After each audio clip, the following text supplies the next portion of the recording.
Welcome to Talk Universe. This is our show for Wednesday, November 2nd, 2016. The subject tonight is transhumanism. We're going to look at things that are being done to the human body to extend its range, to make changes, how people are editing themselves, and what we will expect in the future as technologies change and grow. You know, it all starts with something as simple as false teeth or a pair of glasses or contact lenses. Then you go to a prosthetic limb or maybe an implanted heart valve, and pretty soon you're working up the chain to more intricate and important things that are added to our bodies to keep them functioning. Most of the time it's been because of medical emergency or need, but now we're reaching a time in our technology where enhancements and changes are being made. You know of people who are born without the sense of hearing, and they have cochlear implants to give them a sense, the ability to detect sound for the first times in their lives. We're making artificial retinas and installing artificial eyes in people. We're tapping into the brain circuitry that interprets the sense of sight. And now we have the ability to add infrared to your vision instead of standard color, let's say. We have the ability to add infrasonic or ultrasonic, if we wanted, to your sense of hearing. We've now reached a stage where we can add senses like the ability to detect a magnetic field or an electrical charge. And as people realize that our senses can be expanded and stretched, that we can reach into new domains very easily, they want these things. We see implants that change the colors of our eyes permanently. We see things that we can do, not just tattoos, but dynamic circuitry, implants, chips, things can be put under the skin. All of these things add something to our human experience. There's a discipline called transhumanism, which is the thought that we need to transcend who and what we are to become more. It's becoming more and more prevalent. But would you do this? Would you add a limb? Would you add an organ or add a sense? Would you implant a calculator chip in your head so you could crunch 30-digit numbers in a flash? Many people are seriously considering and doing these things. We start with simple things like tattoos, minor surgical procedures, a little plastic surgery perhaps. And soon we find that we're adding things to our bodies and shaping our bodies in ways that nature had never intended. So ask yourself, if given the opportunity, would you add an extra limb? Would you modify your body for greater strength or maybe the ability to change the color of your skin like a chameleon? Would you inject a microprocessor in your brain that gave you the ability to crunch numbers rapidly or do computer graphics in your head with amazing resolution? How much could you do before you were exposed to the hazards, the potential of losing your personality in some sort of computer simulation in your own head? Or possibly a service that makes this work being subscribed to and then being turned off because you're broke, like being unable to pay your internet bill. There are bonuses to having amplified abilities, but there are also costs. Right now we're facing the fact that biohackers can actually get into a lot of medical devices such as pacemakers or insulin pumps and cause havoc. So let's have a look at the pros and cons of self-modification and what the morality of it would be and what it would mean for society. Do you really want to take the risk of planting something in your body that can be turned off by a third party or altered in ways that you don't expect? Let's have a look at that. For the last few years, if you wanted to change the color of your eyes, you would use a contact lens, and it would be a temporary affair, something that looked fairly reasonable but not exactly convincing. But now there's a plastic polymer insert that is surgically implanted behind the lens of your eye that actually permanently changes your eye color. Now, this procedure isn't approved yet in the United States. However, what it does is it changes your eyes to a color such as pink or steel gray, and nobody really knows what the long-term effects of the procedure will be, yet people are still willing to do it, because people seem to have, or at least some people seem to have, an innate drive to be something different from what they are.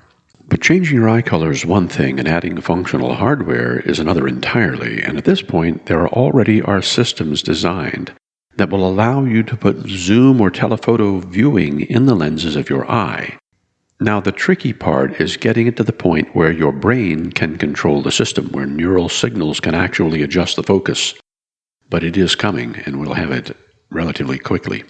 In 2015, a Swedish company introduced a contact lens that gives you a zoom factor of 2.8 at the blink of an eye, and it also incorporates a polarizing filter just like sunglasses. Now, these things have not yet, to my knowledge, undergone human trials, but this was actually in the middle of 2015, and we've had over a year and a half now, and you can bet that the advancements have continued. What if you could give yourself night vision with something as simple as a set of eye drops? This actually has been done. Gabriel Lysina and his co-conspirator Jeffrey Tibbets took this to an actual human test by using a compound that is related to chlorophyll called chlorin E6, and it gives your eyes the ability to sense red light far more readily than green, and this gives you a form of night vision temporarily. This is something that was learned from deep-sea diving fishes who can see bioluminescent signatures deep underwater where it's perpetually nighttime. And when tested, it actually worked. At least, in their opinion, it worked. They were able to see up to 50 meters away without any real difficulties.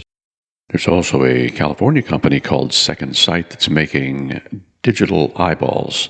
Now, this system has been used by a number of people who've lost the use of their sight.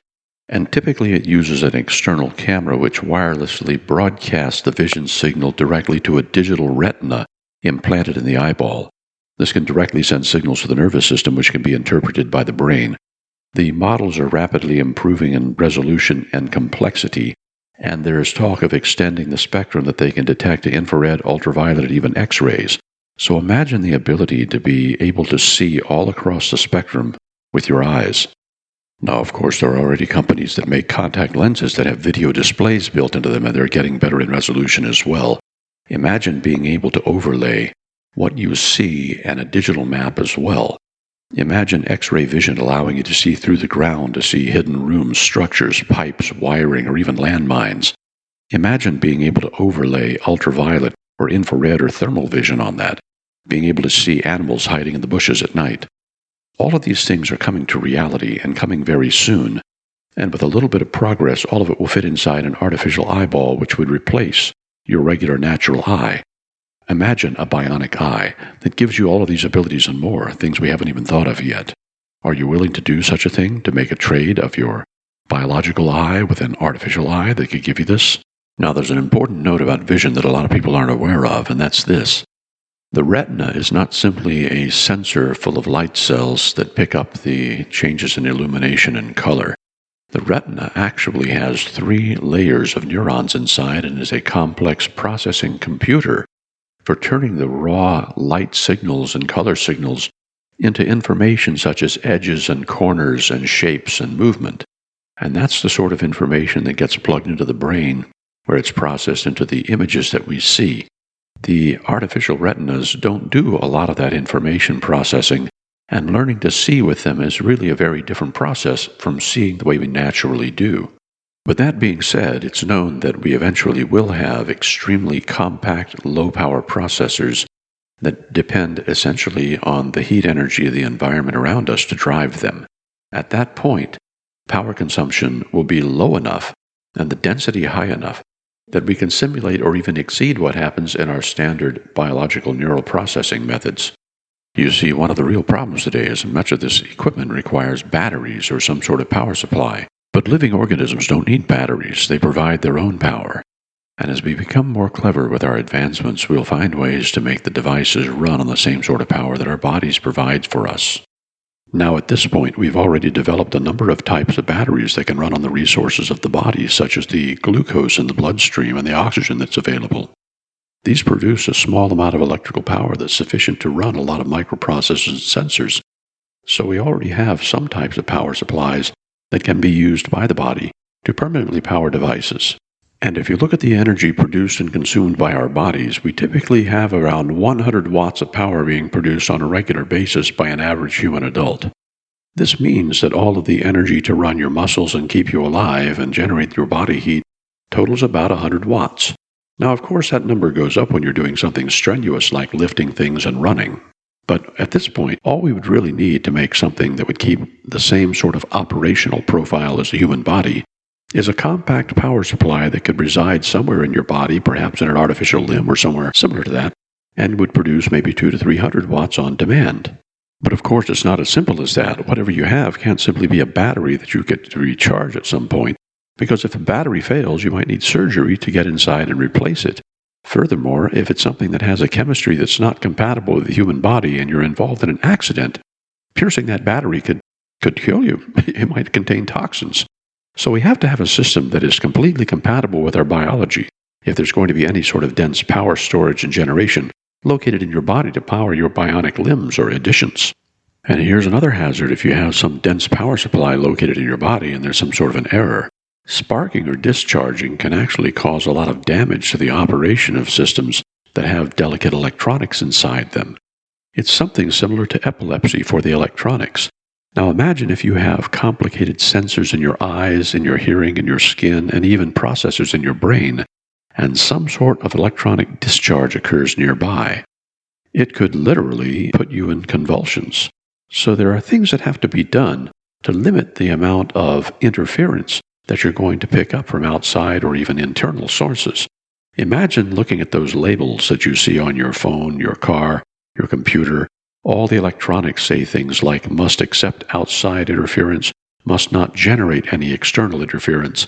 You're looking at something far more restrictive than that for any sort of a device that would be implanted in your body to extend your capabilities. So while it's fun to look at some of the technologies that have been developed and a lot of fun to discuss what could be done to improve the abilities of the human body, there are some really severe engineering concerns in every case. So generating power, the power density factor is a big thing. You don't want to have something that generates a lot of heat in the process because you don't have an easy way of disposing of that heat. And you need materials that are compatible with the body, something that's not going to have a problem with your biology. Your immune system is very good at attacking things that don't belong, and this is one of the things that makes the design and use of many medical implants so difficult today. But we do have new circuitry that uses flexible semiconductors, rubbery materials that actually are not rejected by the body, and we do have a lot of materials such as certain ceramics and certain metal alloys that are very easily accepted by the body. But a lot of times we look at these other materials, and perhaps what we should really be looking at is a variation of our own tissue, or a hybrid of the two, something that the body won't reject no matter what. Now, in some cases, it might be realistic to induce the body to grow its own tissue modifications, or to induce it to grow in a manner that corresponds with what we want done, so that it hybridizes with some of the new composites and materials that we have. If we could work in this way to get the body to bend to the type of structure we wish to create, then it would make this a lot easier, and it would make rejection something that we wouldn't really have to deal with. Presently, we do have a technology that'll do this, and this is a hybrid of 3D printing, where we take your own tissue, induce the different cells to grow, and then use something like an inkjet printer to create an organ that is built on a scaffold of super strong materials such as graphene fibers. Now, this isn't so difficult to understand.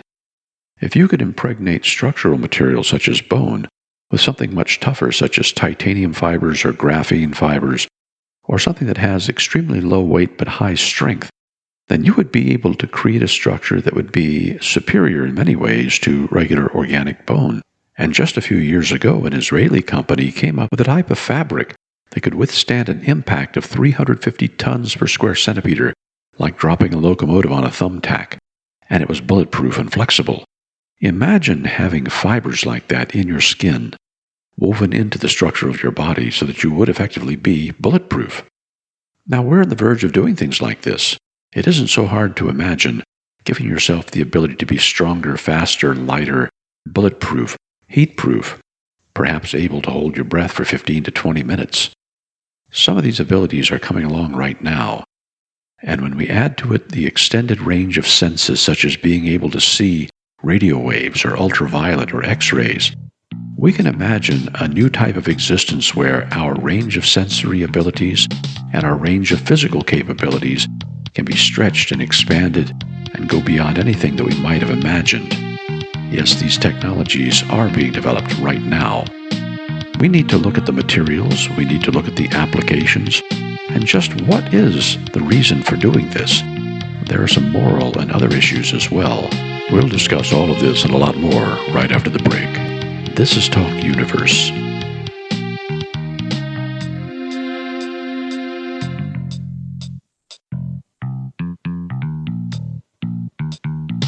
So I've talked a little bit about transhumanism, a little about the extensions of our senses and the potential for it, and the ability to extend the capabilities of the human body.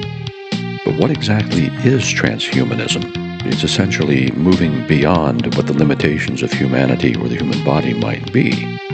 It is the expansion or extension of your abilities, and it means becoming something more or different from what you originally were.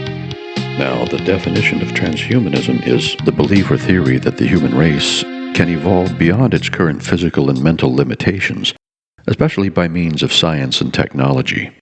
And I think that most everybody would agree that the ability to resist aging or disease or illness or injury, or to overcome them very easily, would certainly be positive characteristics and something that we would all wish to have.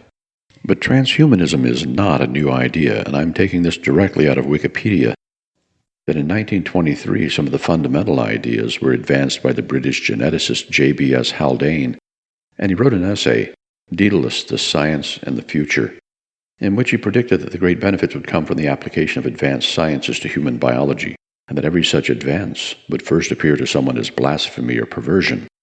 But basically, what he pointed out was that eugenics and ectogenesis, the creation and sustaining of life in an artificial environment, and the application of genetics to improve human characteristics, such as health and intelligence, could be used. His work inspired other work. J.D. Bernal, who worked at Cambridge, wrote The World, the Flesh, and the Devil in 1929, and he talked about the possibilities of space colonization and changes to human bodies and intelligence through bionic implants and cognitive enhancements. And those ideas have been a part of transhumanism ever since. So these ideas have been around for quite a while. It's also true that a great deal of transhumanism thinking has come from the fact that we are expecting to create artificially intelligent beings at almost any time. And when they come about, will they actually displace us as a species? Many people think of the Terminator scenario where super-intelligent machines decide that humanity isn't worth it and eliminates it. But perhaps there's a middle ground. A lot of transhumanists feel that by expanding and growing our capabilities as human beings, we eventually will merge with the machine-like beings and become something greater or beyond human, and there will be no need for a disparity or a difference of opinion between the two different species. That instead of being defeated by or defeating a machine intelligence, we would actually merge with and become a part of it. That humanity becomes something greater as a whole as a result. In a scenario like this, instead of being subject to the whims of natural evolution, humanity and individual human beings would be involved in something known as participatory evolution, where we make changes to ourselves as we choose. A lot of great minds have put a lot of thought and opinion into this, and many of them feel very differently about the subject. Overall, people in science and technology seem to feel more inclined to using transhumanism, enhancements of the human form and mind, as a tool to help people and society as a whole. On the other hand, people who deal in politics or spirituality often seem to feel very differently. For many people, the idea of transhumanism is an emotionally charged one because of the horrible past we've had in dealing with issues such as eugenics. In some ways, eugenics is simply selecting certain characteristics and breeding for them in a hope that it will enhance humanity overall. But other aspects of eugenics meant leaving certain people out of the race. In other words, simply editing them out of humanity or eliminating them altogether. And yet, we would argue that any thinking mind, any human being, has a right to exist and to live peacefully. Because of this, some of the emotional issues around transhumanism center around those of eugenics, thinking of things such as Hitler and Nazism and breeding humans to be what they wanted to create a master race. But transhumanism is exactly the opposite of this. Transhumanists want to actually see enhancements made available for everyone, and they embrace a full range of race and diversity and difference among the human species. Some transhumanists see people who are against the notion of improving or changing the structure of humanity as people who would much rather retain the old status quo. Those people who don't want the dividing lines such as race or gender or types of thinking to be removed. They want to keep the barriers in place and use them as a method of control in some cases. Or some people feel that they are just too scared of change, too worried about what it will lead to. But the fact is, if everybody has the opportunity to choose who and what they are and what they can be, it actually frees us to have a whole new type of discussion about what humanity truly is. Nick Bostrom is a Swedish philosopher at the University of Oxford who wrote a paper entitled Human Genetic Enhancements, a Transhumanist Perspective, and in the paper he presented some arguments toward genetic modification of humanity, and his response to the criticism against transhumanism isn't as strong as his response to the arguments against human genetic enhancement. He sees the two as two separate issues, although they are related. Political scientist Francis Fukuyama, who wrote a book The End of History and the Last Man in 1992, has had a debate with Bostrom over transhumanism issues and the political view. To put things in perspective, the criticism of transhumanism has been extremely strong. In 2004's Foreign Policy Report, 8 intellectuals wrote that they considered this the world's most dangerous idea that will have to be confronted in the future. Fukuyama, who is a political scientist, wrote about transhumanism, and he gave 2 main arguments against transhumanism. The first is that our political right to equality presupposes that there is a fundamental human essence that transcends sex, class, or race. That is to say, all members of the human species are afforded equality. In a sense, the posthumans that transhumanists advocate for throw a wrench in our concepts of equality by changing the fundamental human essence. Fukuyama also goes on to state that many times what we think of as a negative characteristic may actually have positive effects. For instance, violence is often thought of as being negative, and yet it is sometimes necessary to defend ourselves in nature. He feels that if transhumanists start meddling with the human genome or changing humanity too much, that we don't necessarily know what the effects will be of meddling with such deeply tied good and bad characteristics. Bostrom argues that Fukuyama's argument is flawed. He says that evolutionary biology has revealed there can be no distinct human essence because the human gene pool is not fixed. Even if there were a human essence, he argues that it's not an argument for posthumans contradicting the basis of equal rights. On his view, transhumanism does not advocate for creating beings that lack moral agency or somehow transcend it, which he considers more fundamental to our rights than our essence. What I take issue with is Fukuyama's stance that there's somehow a political right to equality rather than a fundamental right to equality, and the fact that he specifies them differently shows that he thinks very differently about these things than most people do. Fundamental rights are not about politics. They're about ethics and about the fact that we have respect for other thinking beings, including human beings. To state that your rights are a political issue rather than a fundamental one is one that removes the ability to absolutely rely on them. In other words, they become debatable and possibly even dispensable. This raises the specter of transhumans being completely cut out of the judicial process and losing their rights. When we start considering rights as a political entity rather than a fundamental one, and we start considering people who are modified as no longer human, somehow out of the loop, then we end up with the possibility of really arraying ourselves against a section of the population who have only chosen to enhance themselves in some way. This is as silly as somebody deciding to start a warfare on somebody because they had glasses. Imagine if the population were divided into 2 sections, people with heart valves or kidney filters versus everybody else. We certainly wouldn't try to remove their rights. From this perspective, it would appear that religious and political factions who are against transhumanism are really against changing the status quo, generating a whole section of the population that might be smarter or faster or stronger and unable to be controlled as people have been controlled in the past. Futurist Ray Kurzweil even sees the transhuman movement as something that will catapult a small section of the population, particularly those with money and influence, into the state where they become more godlike, very, very intelligent and immortal, whereas the remainder of humanity who decides not to become transhuman will basically be superfluous and quite possibly at some point sterilized or rendered extinct. This is a dystopian sort of view of the future in which transhuman tendencies are only available to those with money and power, and yet the whole point of transhumanism is to make these things available to everyone, not to an elite few. At this point, it's necessary to point out that there are different types of transhumanism.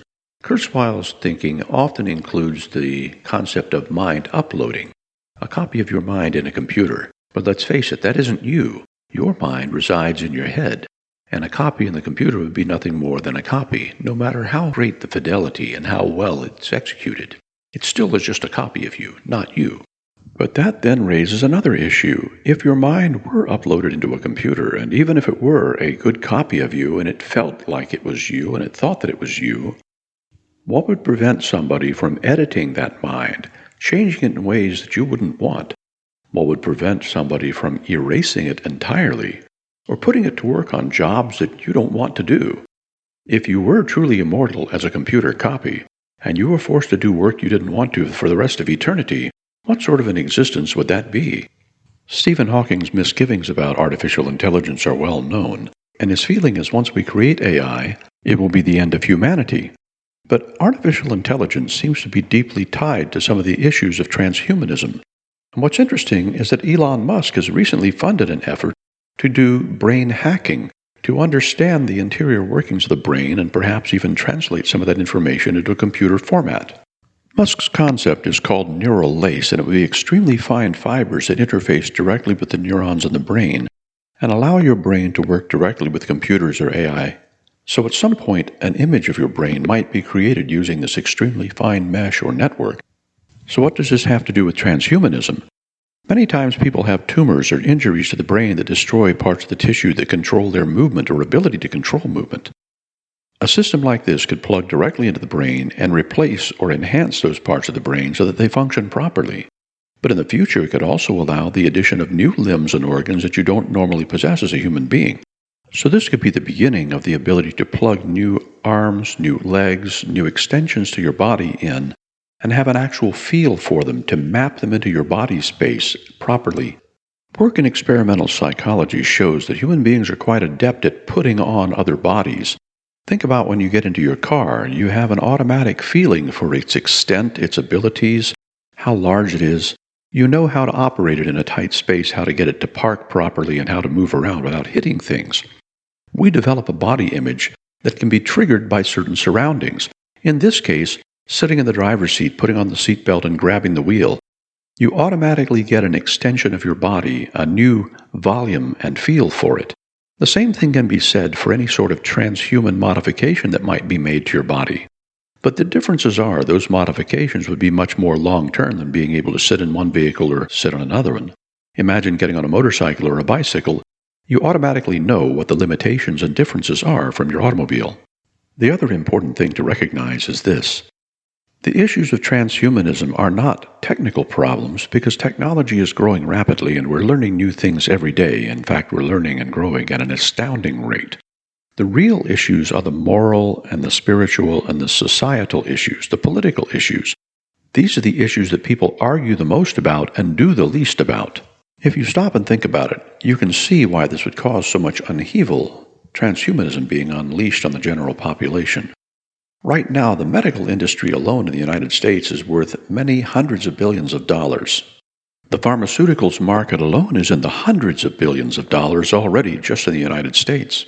And back in 2012, the U.S. healthcare market hit $3 trillion. The medical devices economy in the United States is already around $150 billion and expected to grow very soon. So it's already past the $3 trillion mark just for the healthcare industry. When we stop and think about what advances in medical and health care to the individual will do, we see that it will have an enormous impact on things. If everybody suddenly had perfect health and immortality, the healthcare industry would utterly vanish and would have immense repercussions on the economy. So many people who support the transhumanism movement understand that there are vested interests that stand in the way of developing technologies that would make everybody permanently healthy. And what happens if some of those enhancements to the human body include the ability to use sunlight like photosynthesis, similar to plants, in order to get your energy? What if you didn't need food anymore? If you didn't need food and you didn't need medication and you weren't dependent on things like clean water and air, if you effectively were immortal and indestructible, what would it do to the market? Many people's take on things is based on the economic and political issues, not the actual quality of life issues that an individual would be interested in the most. But ask yourself another question. What happens if we create a world full of immortal, perfect super beings with the abilities to do almost anything? Then what sort of a world do you have? You see, the issues aren't as simple as they might seem. But more to the point, once this technology becomes available, who pays for it? How do you get it? Where does it come from? And how do you maintain it? In the next section after the break, we'll examine some of the technologies that will probably be used to create super beings and the technologies that will be used to make the organs, the parts, and the circuitry that will go into them. This is Talk Universe.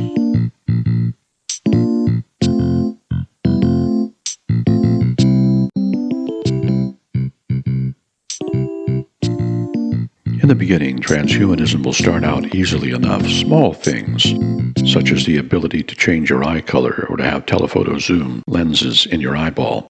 Things like enhanced hearing that allow you to hear things on the other side of a wall or hear outside of the normal hearing spectrum. Ultrasound.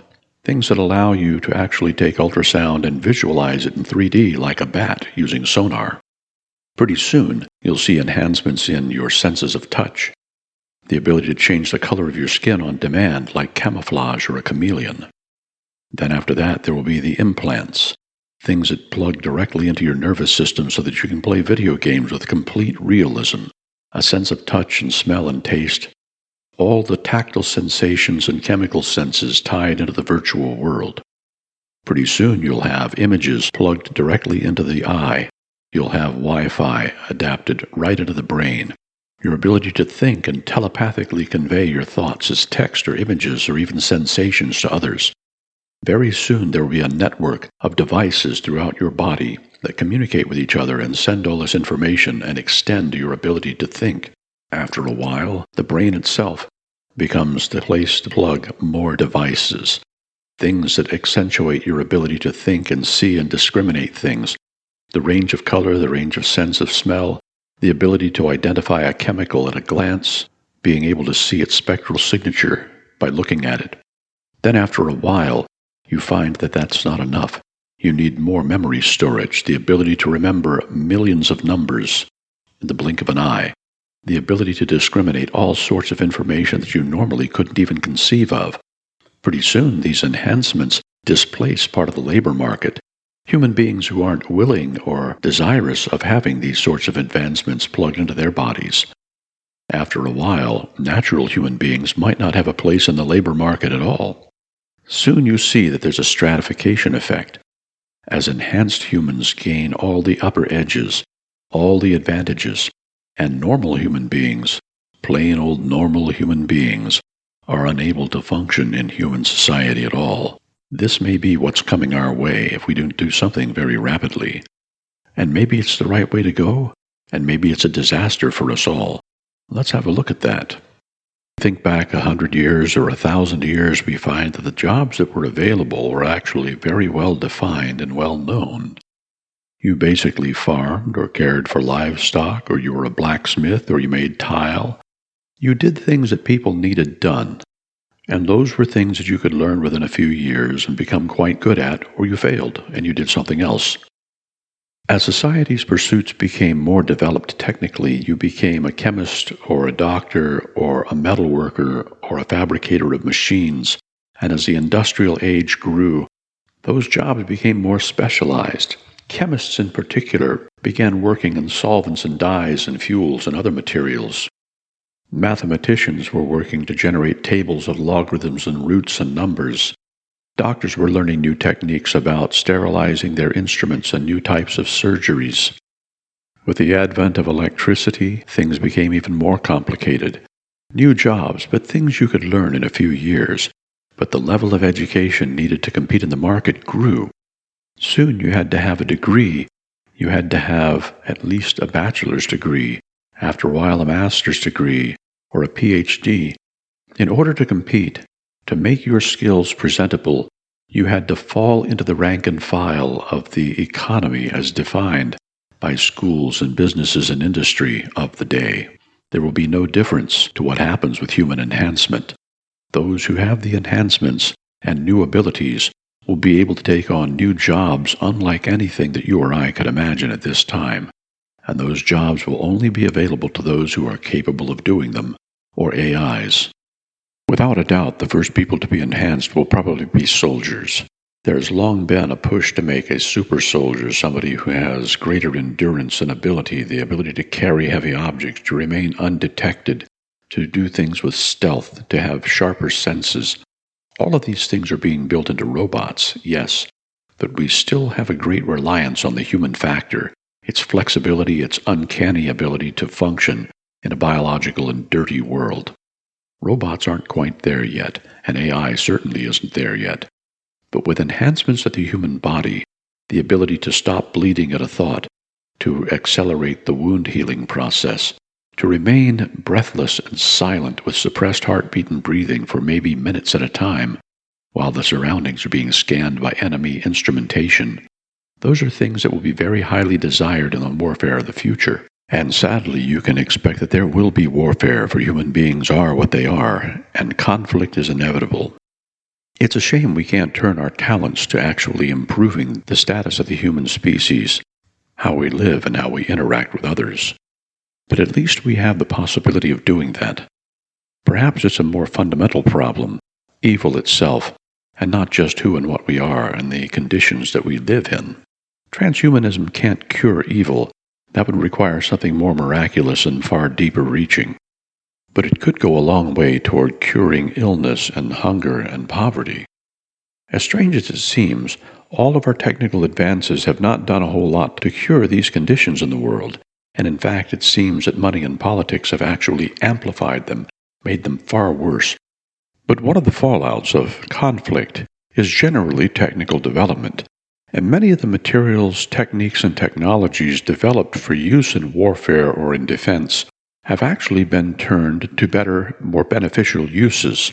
For instance, many of the plastic polymers and metal alloy compositions used in medical devices today and in surgical implants are derived from some early defense-related studies. And today many studies in materials known as metamaterials, capable of doing unusual things with properties not normally found in nature, have led to the development of amazing new materials and methods of doing things. For instance, we can now produce metals that actually contract when heated rather than expand. We can produce flexible ceramics and ceramics that are transparent. The mythical transparent aluminum of Star Trek fame for many years ago has actually been made, and it's an oxide of aluminum, similar to sapphire in structure. But some of the most amazing materials that have been developed are of different forms of carbon, such as carbine, which is stronger than diamond in a linear sense, and carbon filaments, fullerenes, whiskers of material that have incredible tensile strength and flexibility and transparency. There are many new materials that also have the ability to change how we store power. Types of batteries. Graphene is an excellent example of that, and perhaps it would be the way to store power in the future rather than using chemical batteries. It's lightweight, completely recyclable, and benign to the environment. So we can see the possibilities of making new types of bones and joints for our bodies to increase the strength and lower the weight. We also see new types of artificial muscle that are flexible and look just like meat. They actually move and contract like muscles, but they have twice the power density. So, in a pinch, we actually could probably make synthetic muscles that could run on the glucose in your blood and the oxygen in your bloodstream, and yet outperform with a performance ratio of 2-to-1 any natural biological muscle. These things are coming for robotic applications now, and prosthetic limbs and robotics are very closely related disciplines. Prosthetic limbs are also in development not just for people who are in need, but also in limited applications for people who wish to enhance their bodies. Many of us have heard of people who implant magnets under their skin so that when their hand is near a piece of metal or a source of electrical power, they can actually sense the magnetic field. This is a sort of a poor man's transhuman sense. And yes, it actually can be quite useful, but other things are coming our way as well. Now, many people have also had microchips implanted under their skin. There are very interesting ethical questions about this. You see, many times people will use a microchip implanted as a sort of identification device, and many people have insisted that this is going to come with the form of new government that allows everybody to be identified by a chip under their skin, whether it's in their hand or in their head or wherever. But the problems that come with this are simple ones. Number one, we are not livestock to be tagged and moved around like inventory. Number two, if it's for purposes of credit, I can take out a credit card and use it at any point, or I can decide to destroy it and not use it. But digital devices of this sort can be corrupted or misused in so many ways. Recently, there was an automaker who claimed that the people who bought their cars didn't actually own them, because the software within the vehicle was their intellectual property, and that modifying it or changing it in any way would violate federal laws. If I buy a car, I own the car, and anything that I do to that car should be my business and no one else's. You see, anytime you buy a device, there has always been an implied license to absolute total control of that device. And yet today, with software, we're getting into some very strange territory. How much more so if there's a chip under your skin that you didn't manufacture or program? How much more so if the devices to enhance your body and its abilities actually have software that belongs to someone else? In a sense, you really have sold your soul in order to get an ability that you didn't normally have. This is one of the big ethical issues that must be addressed. After all, your body is your own, regardless. But much more can be done rather than simply changing the color of your eyes or your skin or enhancing your strength or your speed. And the Wi-Fi presence is one of those things. There are already devices developed that can interface directly with your neurons and allow you to think, have your mind read effectively, and transfer that directly to text. This could be sent over the internet. You can foresee a future where tiny implants, maybe smaller than a grain of rice, are injected in your skull, wire themselves into your brain, and become a communication node that allows you to have the internet truly online in your head. But this too can take you to new places in terms of copyright law. Now what happens if you listen to music that you've downloaded online and you learn the music? The music is actually stored in your brain because it is your memories. Does that constitute a violation of copyright law? You see, issues like this become very complex when you begin enhancing your ability to store memories, when you add memory adjustments or enhancements to your brain.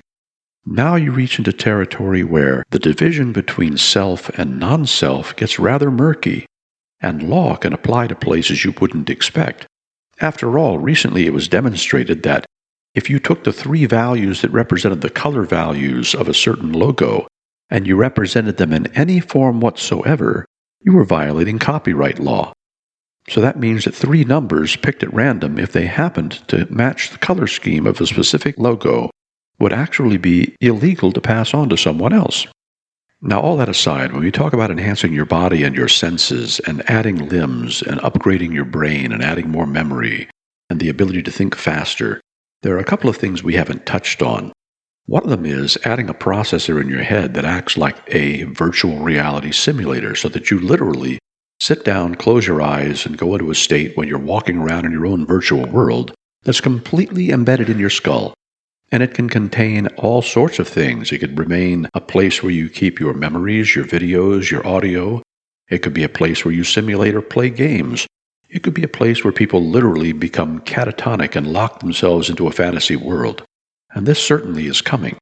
But we also haven't touched on the other major possibility of human enhancement, and this is the use of nanotechnology. Imagine your body being almost like a fluid, able to be remolded at a thought. You could take on nearly any form. Right now, if you had the capability of redistributing some of the fluid and fat tissue under your skin and moving your bone and cartilage a little bit, you could imitate the look of anybody. You could become any other person, pretty much. Well, that capability is heading this way. And at that point, how do you actually identify someone? When everyone is polymorphic and can take on any form they can imagine, you could be surrounded by a world of people who are totally unable to be identified by looking at them. Now we have to have some sort of identification system that is reliable and trustworthy. And where do we go from there? How do we implement it? For a number of years, RFID tags have been as small as pepper flakes and actually something that you could consume. In the spy community, it has become not uncommon to program these tags with specific passwords or numbers, and then, instead of having to know the password, or use your retina or your fingerprints or carry a special passcode with you, you simply would be present, and the scanner would read the tiny tags in your digestive system, and then you would gain access. After a few hours, they pass through your system and they're gone. But think about the possibilities of tiny, indigestible tags being placed in somebody's food, and they don't know that they're there, and being able to track them anywhere in the world they are. Right now, everyone with a medical implant is pretty much in that situation because all of them have tags inside them that are able to be scanned and identified in nearly any way in the world using a pair of kiosk stands similar to the ones used to identify products in the supermarket. We really are in a brave new world in many ways, and we'll continue this discussion after the break. This is Talk Universe.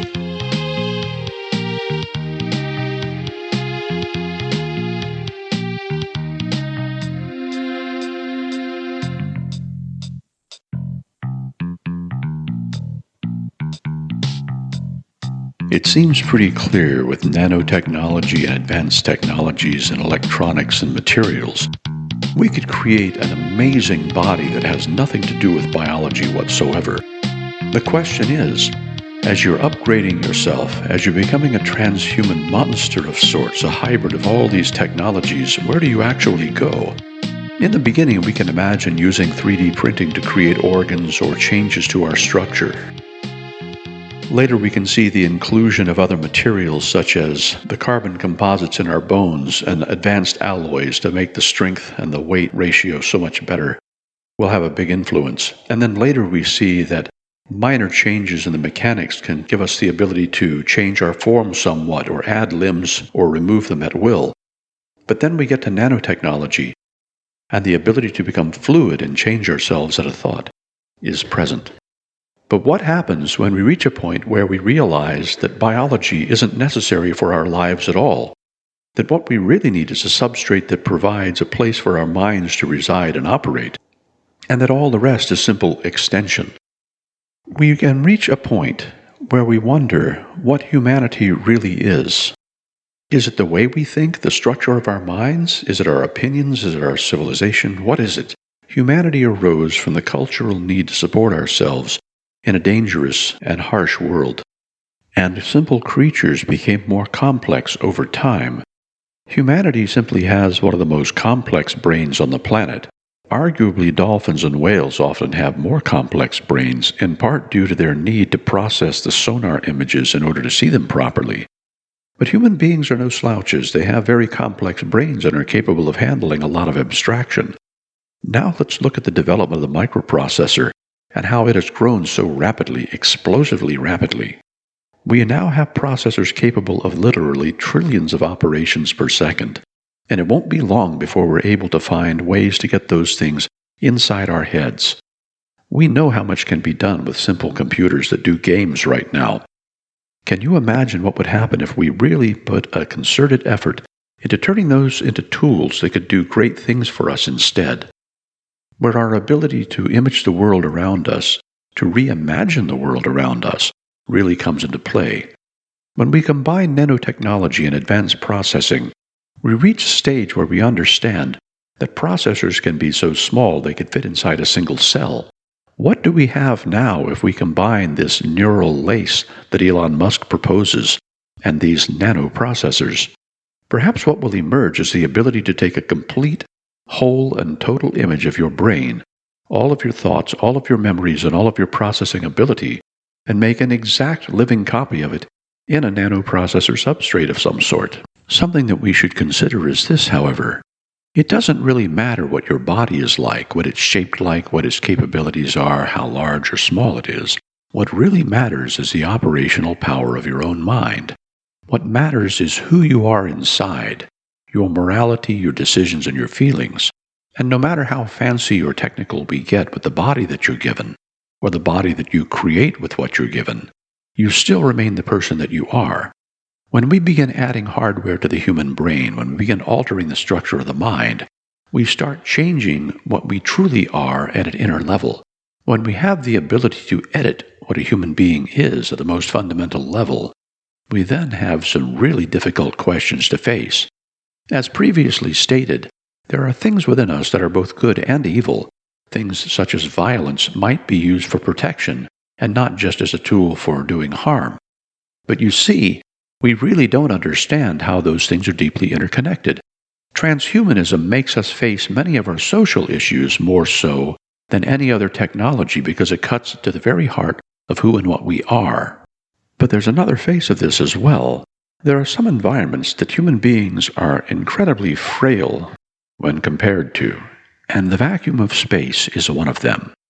Even working in the deep oceans or in a mine, anywhere in one of these hazardous environments, we face the limitations of humanity very rapidly. We put on suits of armor, we put on vacuum suits, we put on bathyscaphe submarines as a sort of an outfit that allows us to dive 4 or 5 miles down underwater. In all cases, these are extensions or shells, not an actual part of our body. But nanotechnology and transhumanism brings us the possibility of transforming ourselves into people who literally can breathe vacuum, who can walk on the surface of the moon unimpeded, who can fly between the stars without a spacesuit or a spaceship. We become incorruptible beings, and it takes us right to that passage in the Bible that says we shall put on incorruptibility. You see, nanotechnology gives us the ability to create a body that is not corruptible. It cannot spoil or grow a tumor. It can't age or become decrepit. It actually could be a self-maintaining, self-regulating system that would be ageless and timeless. Now, one more note about transhuman bodies, and it's this. Just as you can get into a car and you can know how to operate it and have a feel for it right away, if you had a spare body somewhere in the world, you could plug right into it and be there. The only limitations are bandwidth, pretty much, the ability to get the information from that body back to you and your control signals back to that body. We're very close to the ability to have virtual tourist bodies all over the world, but we may end up seeing a future where many people's consciousness actually does reside in a machine somewhere, and they simply rent or borrow bodies in the real world from time to time as they need them. So this is not such a foreign concept. It's been dealt with in science fiction on a number of different occasions. However, we're seeing the rise of such a capability right now. So where is the place for normal, natural human beings in the future if so many people decide to have enhancements in these nanotech bodies? It could very well be that standard biological humans with no enhancements may very well prefer to live on the earth and take care of it. I expect at this period of time, the world as we see it won't have the sort of an economy or government that we imagine today. It probably would be a lot more like a nature preserve, a park. And if you had absolutely everything you needed anyway, what would your job be? What do people do when they have all the time in the world on their hands and no particular aim or goal?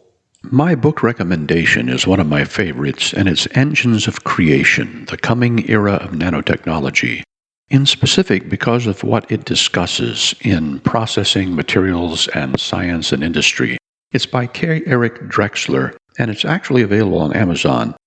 This is an excellent book for anybody who wants to understand nanotechnology and what it's all about. Now, I have a couple of questions, and this one was emailed in. It's by Notanon in Philadelphia, and he says, what would a synthetic body feel like? Would you have a regular sense of touch? That's one of the best questions, actually. The fact is, we're able to make all sorts of electronic sensors, and we're very close to getting them wired into neurons. I would think that in the near future, when we start building these prosthetic limbs and extensions to our body, the transhuman effort, we'll probably come up with sensors that are very much like our biological senses, so much so that it would be very difficult, if not impossible, to distinguish them. Here's another one from Flanders Fan in Texas, obviously a Simpsons watcher. He says, is it possible to have the same sort of sense of smell that animals have, for instance, like a dog? Actually, it would be, but this is something that would have to have an expansion of your brain, the sense of smell, in order to understand. Understand something. We have a very small nasal sensor area up inside our cavities in our heads. In human beings, the nasal sensory area is about the size of a postage stamp. Dogs have about 10 times as much in terms of area and sensor density. They have learned how to distinguish tens of thousands of odors very easily and have the sort of resolution that a human being doesn't have. So we would have to expand and amplify that part of our brain circuitry and learn how to use it in order to do that.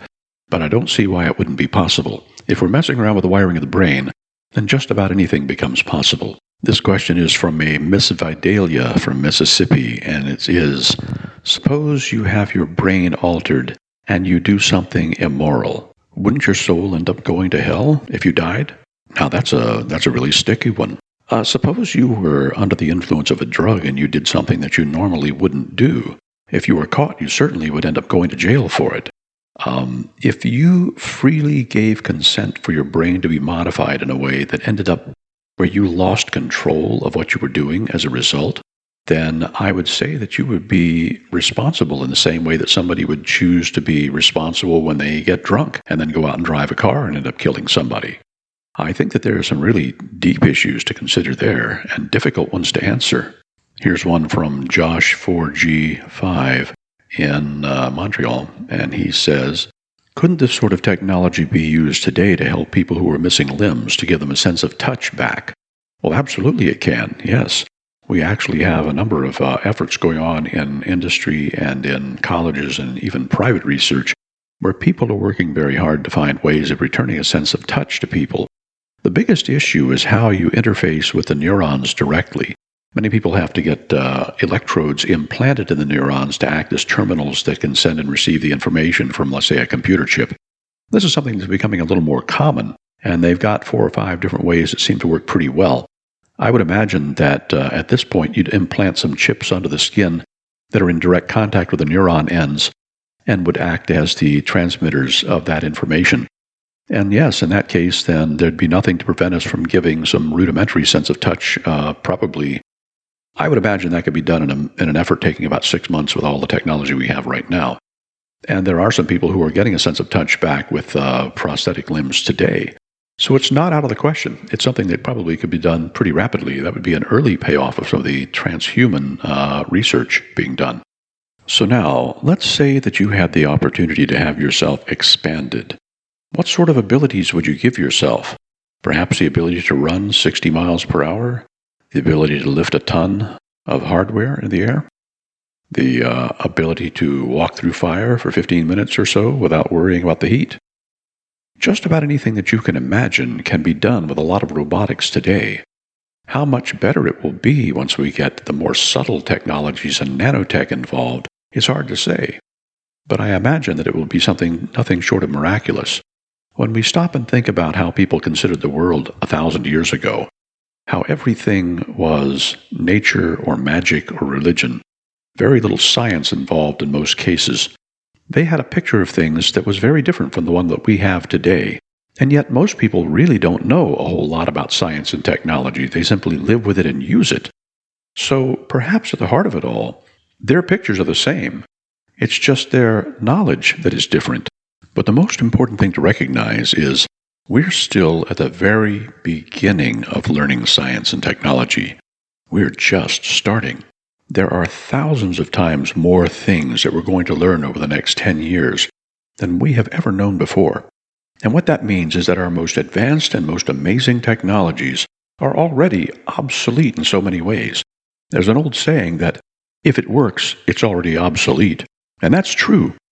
There are so many more things in the wings just coming around that we have not even conceived of yet. So when I start talking about advances in technology such as this, a lot of people think 10, 20, 30 years. No, I'm talking 3 to 5 years for some of these things to be in your lap. And this is the most amazing thing. The growth of knowledge is accelerating exponentially, and the growth of our technology to express that knowledge is growing along with it. 3D printers are in our homes now. We can make things right on demand that we never would have imagined before, something that would take a factory. We're going to be doing the same with body parts. We're going to be doing the same with foods and medicines. Medicines and treatments may soon be obsolete because of these sorts of changes and extensions. We can only hope that what now costs people as much as a mortgage payment every month, their health insurance, will soon be a thing of the past as a result of this sort of technology. Now, there's one thought that I always express, and I say it again and again, and maybe people are starting to understand why I say this. The world has provided everything for us, and what we see is just the tip of the iceberg. My statement is, scarcity is a myth. We have everything we need to create everything we will ever need. If the things that we've seen in the last 10 years are any indication, the future around the corner is going to be fantastic. We're already at the threshold of new space travel efforts, new biology efforts, and new energy-generating efforts. Frank Zappa was credited with saying that politics is the entertainment division of the military-industrial complex. Whenever you feel down about the way the world is running, the state of things, and the stupidity that we see all around us, and I'm not even going to get into politics, I have to tell you this: we've always managed to pull through. And if people stick together and do the right thing, we always will pull through. There is a better future ahead of us. We just don't always know exactly how it's going to get here, but we have to have faith that it will. And we need to work together. We need to do the right thing, and it will always carry us through. I'm Sir Charles Schultz. This has been Talk Universe. Thank you for listening. Have a great evening.